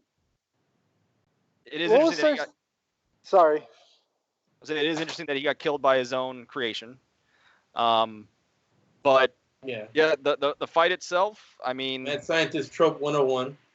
I mean, I was actually a little disappointed by it, maybe because the hype was so hype, to say, I guess, the lack of another word. But I don't know. I felt a little let down by it, but it was fine. It was all right. I guess I get Sandor sacrificing himself and going through the fire is symbolic and poetic and all that. But yeah, I guess that's all I got to say on Cleganebowl. How many of you guys thought that, like, when he was starting to get his eyes, like, squished, that Arya was going to come out of nowhere and stab him with dragonglass or something? Or Valyrian steel? She's going to pull a Night King Part 2. Did anyone else think that? I thought, is Arya going to fucking save him? I don't understand either why Arya even went to King's Landing. It was a big waste. I think the reason why she's there is she's going to kill Dany. Go ahead, Ann. Yeah, I want to touch on that, but kind of because of the last scene, like I kind of want to touch on all of Arya at once. So I'll just rant because I don't have anything negative to say about Arya, but I'll just save everything for the end. So, do you have anything to say about Cleganebowl? I was so emotionally involved. Like I knew that was happening, but because that's not one of my big hype moments. Like even for the books, it's not something that hypes me. I really think I really think it's not even something I have a really strong prediction on. I kind of think he's gonna stay on the quiet hill. Oh, books, drink. But again, like it wouldn't be impossible that Cleganebowl would happen, but I'm not it's not something that I'm hyped for. So no, I mean I was distracted by how grotesque Gregor's face looked, and I was not emotionally invested in that. So did any of you guys think he looked like Varys? I just thought he was way too jacked to be Varys. I was just saying in the face. He looked like flabby flab. Even under the chin, Varys has some flab, whereas this guy was pretty. Because it's sad because it was nice that he decided to throw himself literally in the fire to kill his brother rather than that was powerful. But I know it's sad because I'm like, oh, that would have been good. But then I was so not emotionally involved because of the way the scene was always cut. I don't know. They didn't bring the momentum for that final thing because that was powerful. It's like the thing is fear of his life, fire, and that's how he knows he's got to end it. Although why at that point what did he have to kill Gregor at that point? Not even sure. But the fact that he throws himself in the fire for it, yes, emotionally really, really strong. But because of the editing, like constant cutting of the scene, it lost me. So I wish it would have been like a good arc. Maybe it would have been like him realizing he didn't need revenge after he saw that his brother wasn't even really him anymore. But no, the opposite is like he sees that grotesque monster, and I was like, because he changed the actor so often playing Gregor, it's like, how does he even recognize him? But that's me being nitpicky. And no, that's the first thing. Like, oh, you're still in there. Okay. And so he has to kill him. I mean, listen, it is what it is. He wanted revenge. He got his revenge, and now his watch is ended. So, yeah, it's all good. I have no feelings at all for this show version of I'll just call him Chicken Man. The Chicken Man. So, Katrina! Hey, Katrina! So I have no feelings for him. He was there to give fan service to people who were, who cared. I didn't care. Whatever. Katrina was amazing. Says, I thought the mountain looked like Vader after the helmet busted. I did. Who kind of looks like Varys, so yeah. Yeah, I did see that. I did see that. It was good. He looked like he could be one of the guys from Prometheus. Oh God, no! No wonder why I was. Hey, I got to do a project. I can't stay anymore. JB, what was Quentin's score? Sorry, what was Quentin's score? Negative 873. I think so. I saw something like that. All right, I'm gonna one up him. I'm gonna give him a negative 880. It shows complete trash. I like I said, at least I got to meet these great people, and I'm not even really. I don't really care about watching next week. If I'm off, I'm off, and whatever.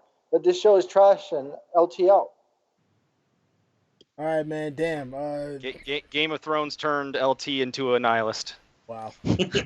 LT, we'll talk to you later, man. Thank you for being here, of course, man. All right. Oh man. All right. So let us move past Cleganebowl. Let us talk about the end of Cersei and Jaime and the end of Twincest on the show. You know what? There were a lot of people who had big problems with this. There was a lot of people who had a lot of false hope last week, who thought that this might be a swerve by Dan and Dave saying that it was a secret plan to go kill her. Those guys aren't that clever. They're not clever like that. Listen, we got double-crossed, basically. I mean, look, at the end of the day, it was one of those things where people were expecting that Jaime had went through this whole character arc and that he wouldn't just automatically relapse because he found out that Cersei was probably going to die. And, oh man, this was very, very disappointing to say the least. And a lot of people were very disappointed at the fact that, if Jaime would have died in that tunnel, fine. People didn't want Cersei dying like that. They wanted Cersei to die brutally for all the horrible things she has done throughout the series. And I heard you chiming in, so go ahead. Oh, someone had an amazing tweet, which I'm not going to find because I forgot, but something like, it's nice that Cersei got the sympathetic death that she deserved. I think it was Vanessa Cole who had an amazing tweet, but too many tweets. So, yeah. Okay, thoughts.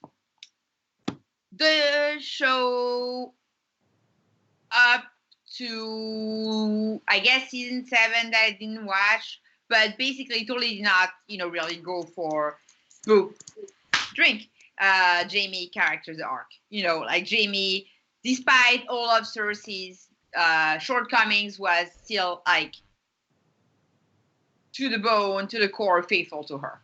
Why did they not stick to that? That could have actually been a pretty tragic, dysfunctional love story.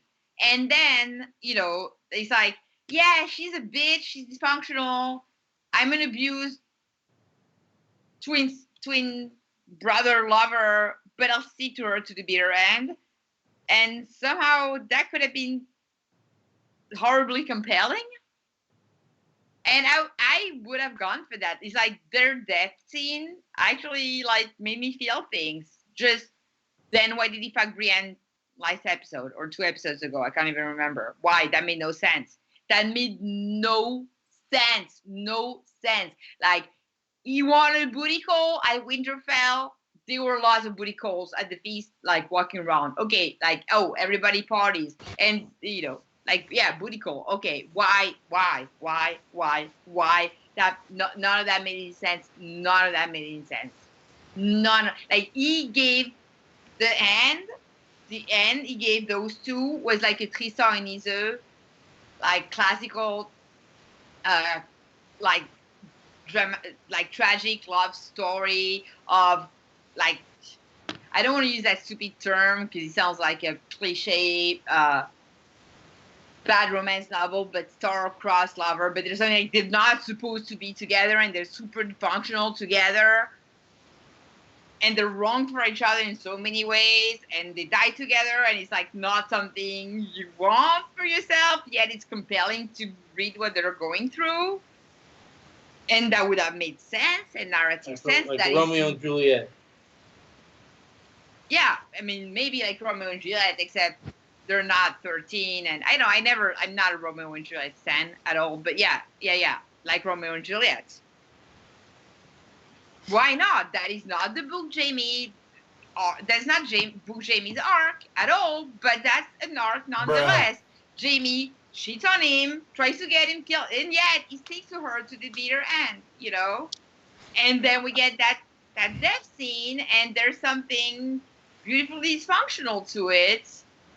Fuck! I mean, they died in each other's arms, getting buried by rubble, and they're like, you know, like you can see their little bodies entangled under the rubbles of the Red Keep, where it's like they've spent most of their lives together and most, you know. But then what if Brienne last episode?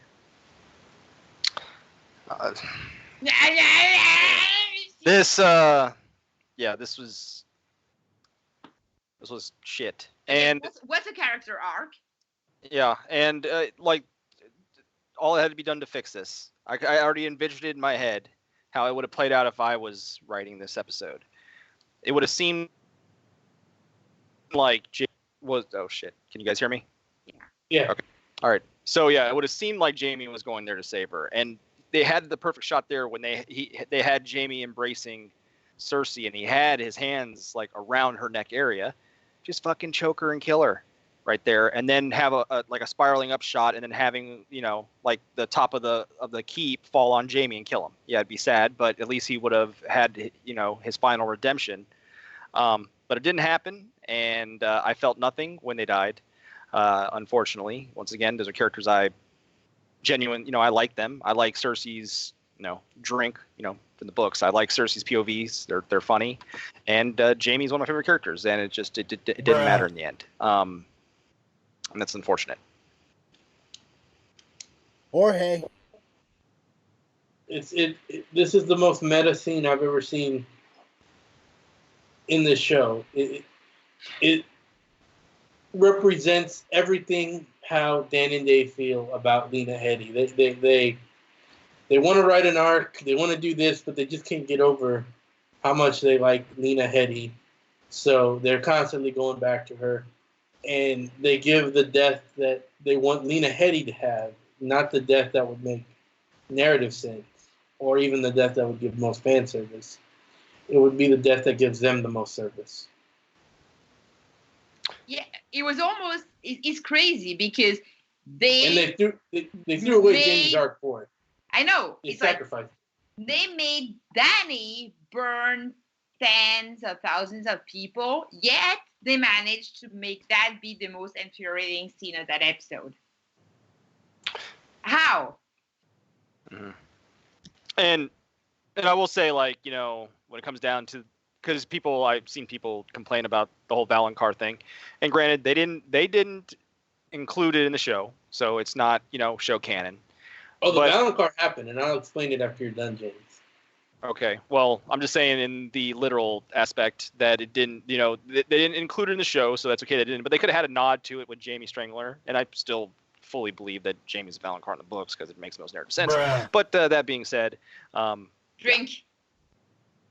Don Will is like so angry right now. I said it super quick. Go ahead, Jerry. All right, so this is how the Valonqar happened. We all know that even though Aegon the Conqueror started the Red Keep, we all know the one who finished it and made it complete was Maegor the Cruel. And so he built all that. So that was his roof coming down and crushing Cersei. And Maegor, vis-a-vis all of his other siblings, is the youngest. Ergo, his roof coming down and killing Cersei is Maegor coming down and killing Cersei. Hence, him being the younger brother makes him the Valonqar. Maegor the Cruel was the Valonqar the whole time. The whole time. There you go. Interesting. Okay. Or maybe or maybe Tyrion and Jaime are the Valonqars, because see if like Tyrion had not set up that escape,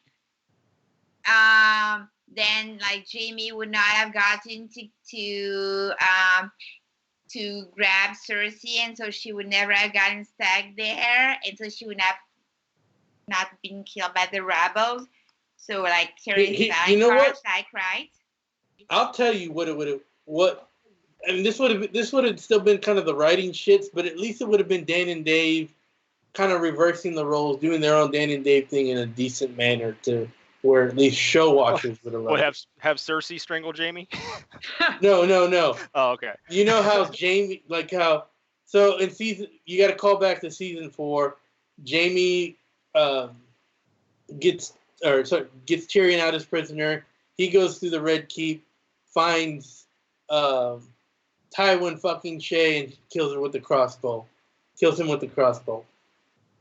Well, first kills Shay, and then kills, Tywin with the crossbow.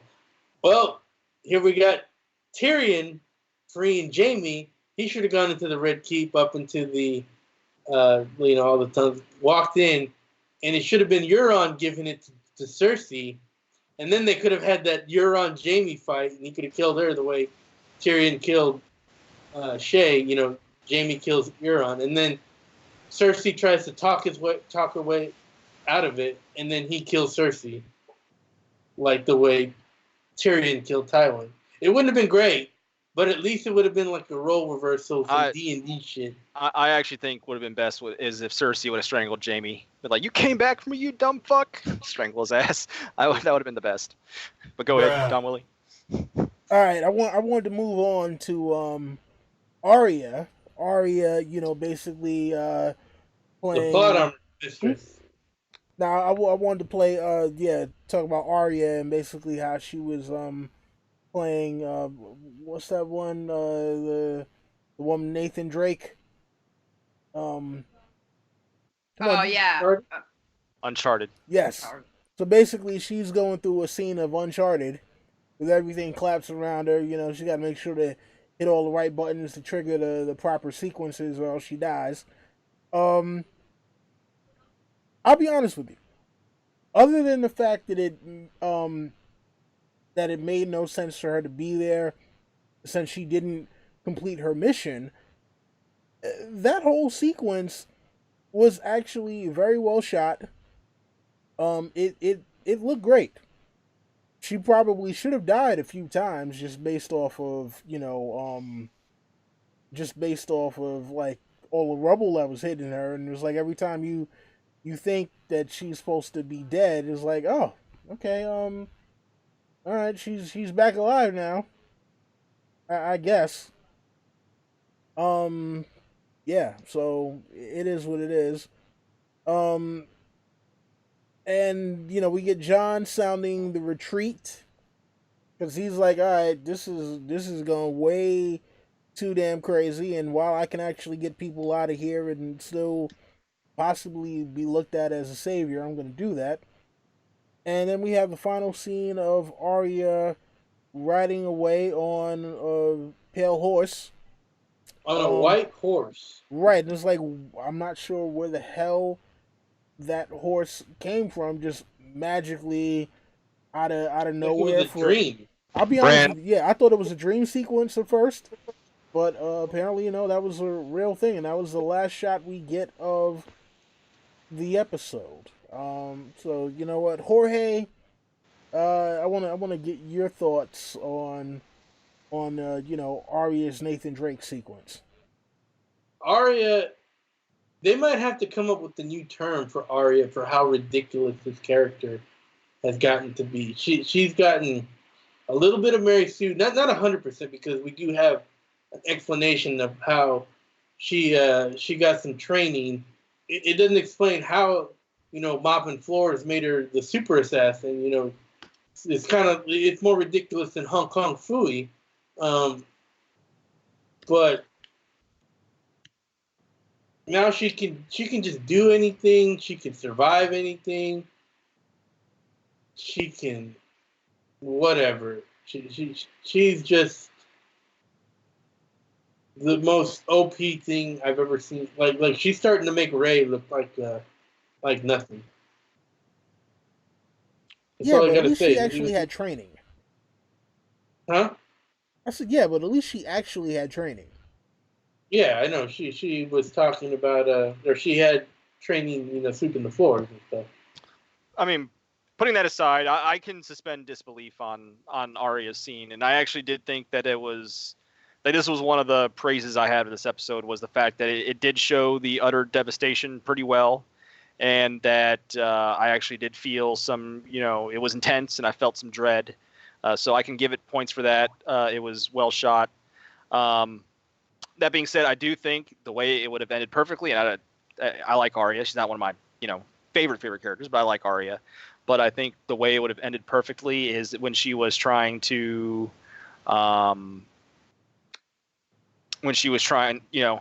save people, and they could have had Jon looking into the city, seeing Arya trying to escape, and they could have had Dany burn Arya, and I think that would have had an emotional impact.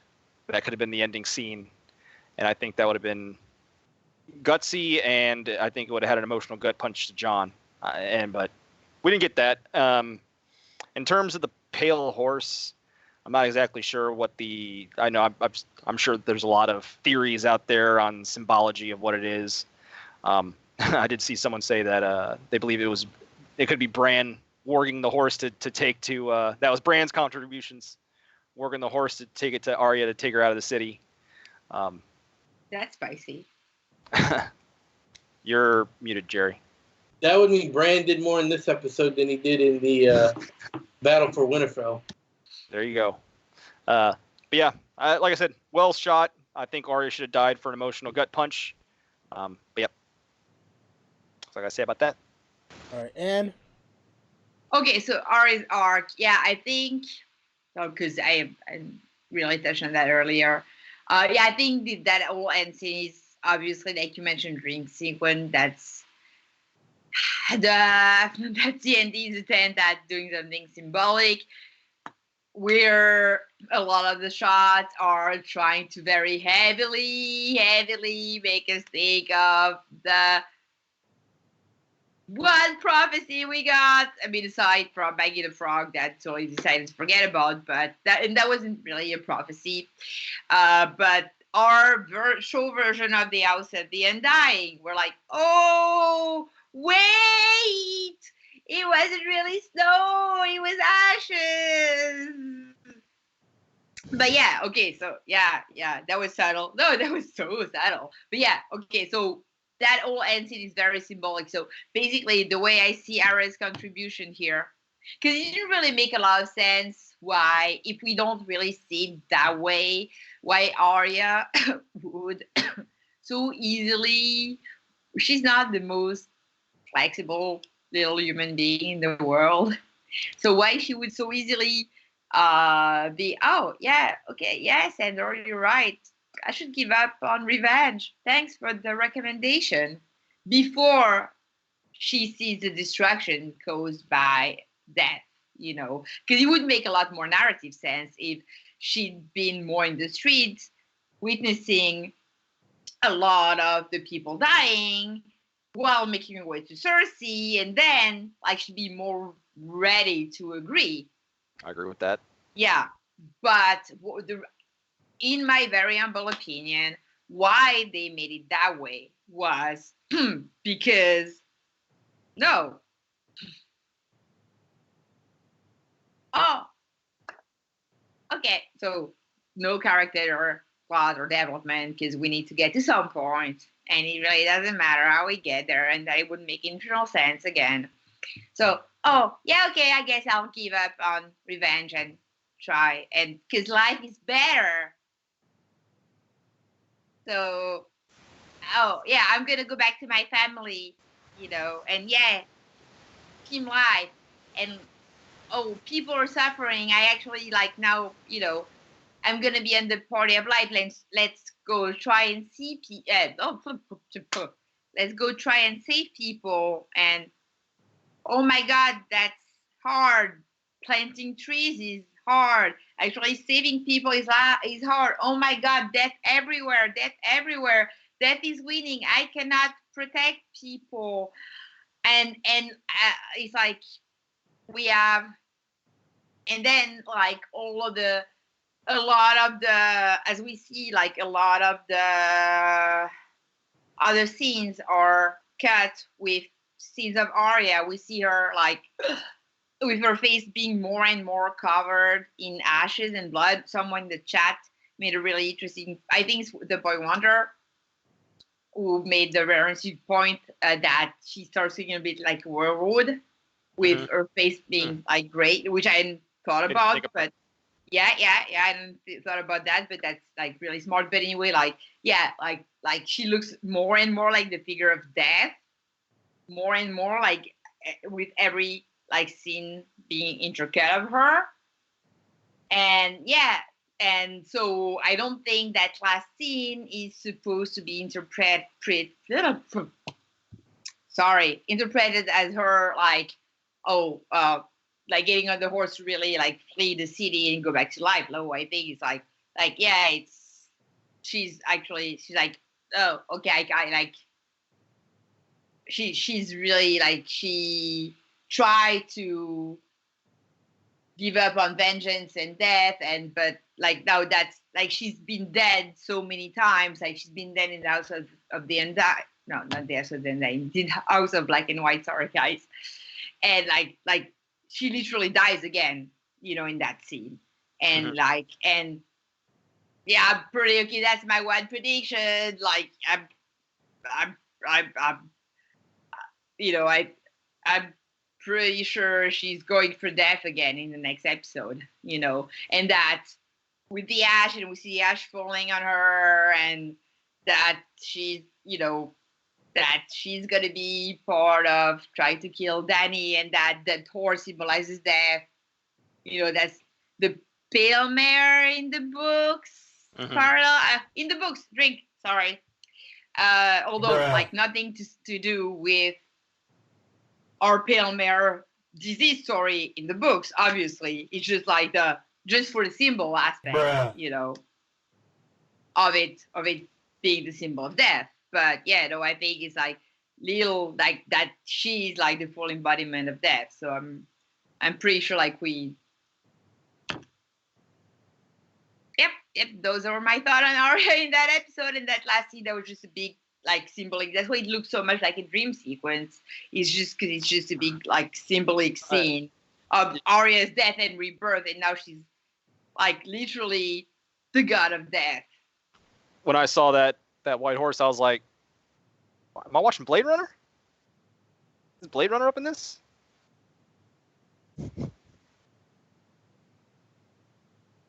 Yeah, it's almost kind of what it seemed like. All right, well, listen, let's give our final thoughts and scores for the episode. We already got LT's minus 880. Overall thoughts on the episode. JB, we'll start with you. There was 3 things I liked about the episode. Varys' death scene, not the stuff that led to it, but the death scene itself. the cinematography of when the shit is hitting the fan, and the music, as always. So 3 things that I liked. That's a 3 out of 10, because the rest of it was not very good. Jamie arc, Tyrion, Jamie plot hole.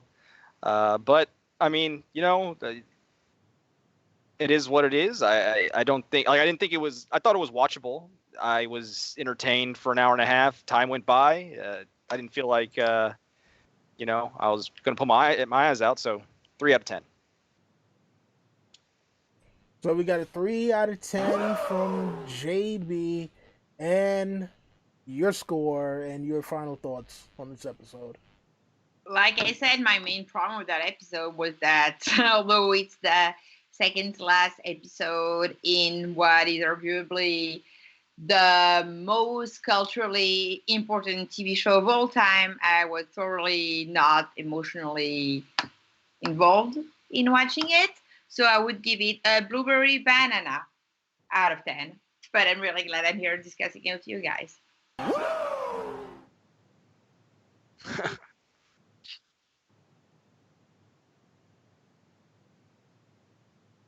I don't know. I actually like blueberries and I like bananas. So.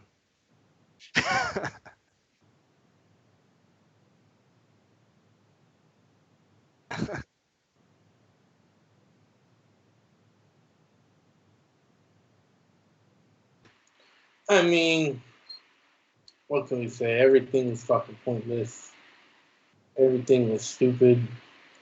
Everything, like, even to get to moments you might have liked, you had to go through, like, you had to, like, smell yourself up, like, walking through bullshit, so you didn't get anything clean in this fucking show, in this fucking episode. So, you're going to get let's go with the 2 out of 10. I mean, it's a 2 out of 10. I mean, it's really the only way to say it.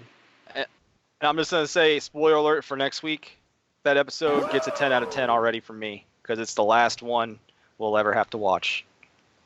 Wow. All right. So 2 out of 10 from 2 out of 10 from Jorge R.R. Martinez.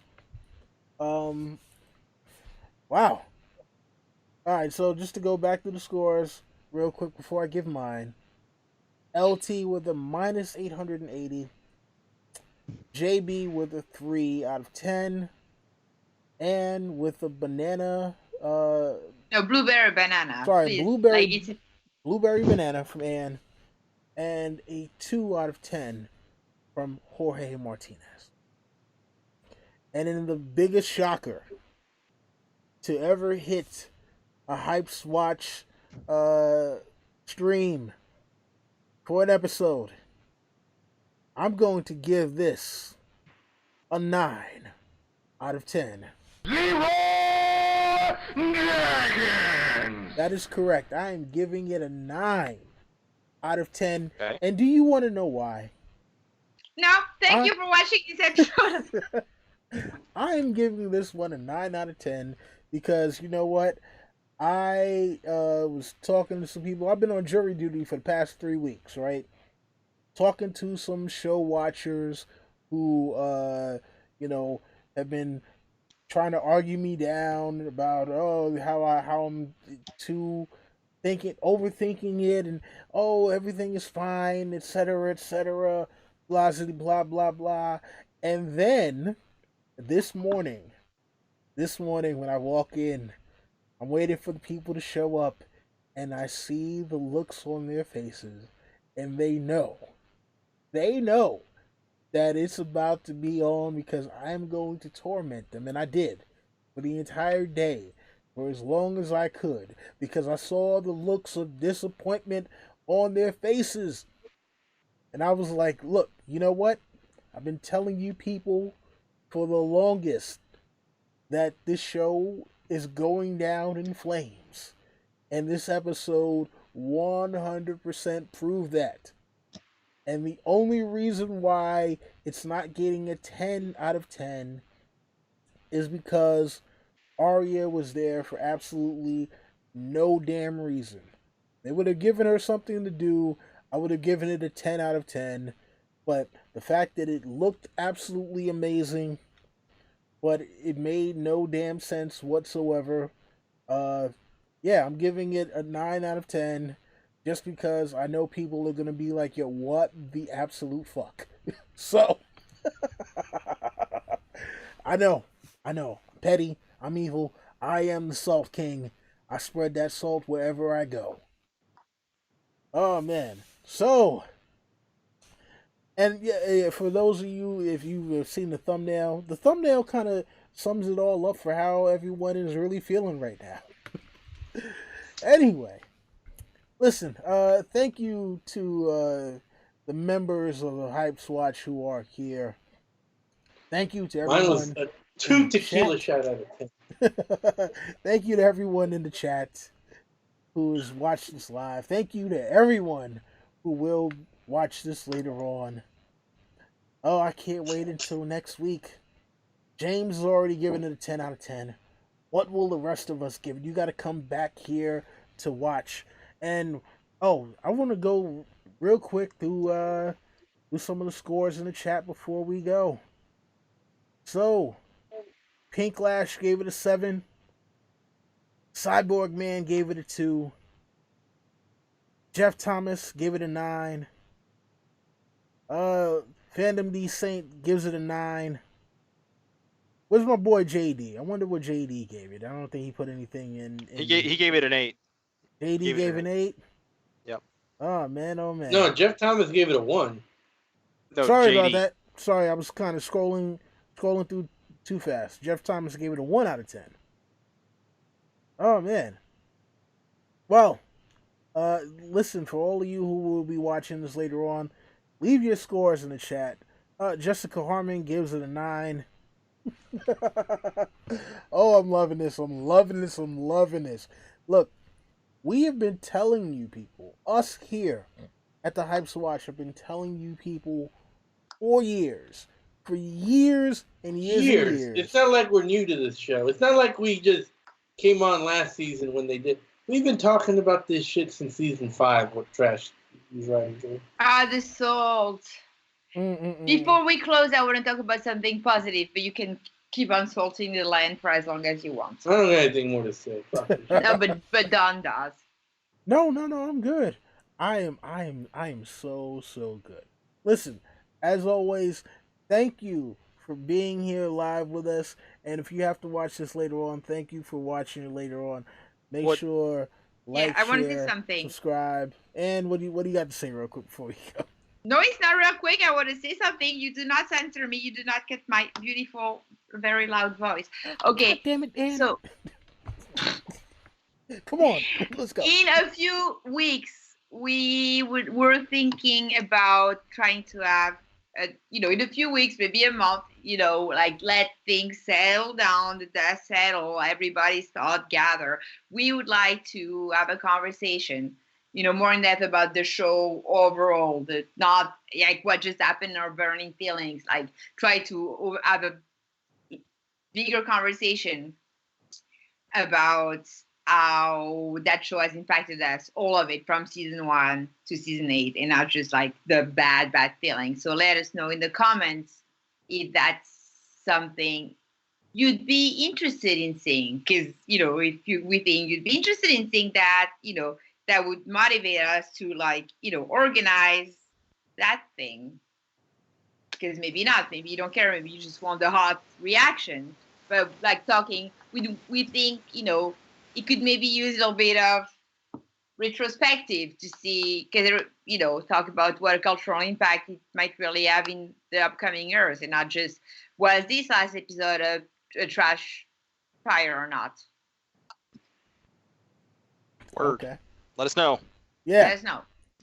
All right. So, with that said, thank you for everyone for being here tonight. You guys already know the deal. Rate, comment, subscribe, share, tell your friends to come back for more. My name is Don Willie. We are the Hype Watch, and we are out of here. Bella Dohiris. Oh boy. This is so lovely. Only one left. 9,000! Yeah, only one left. Fuck. I thought LT asked for next week off, but it sounds like he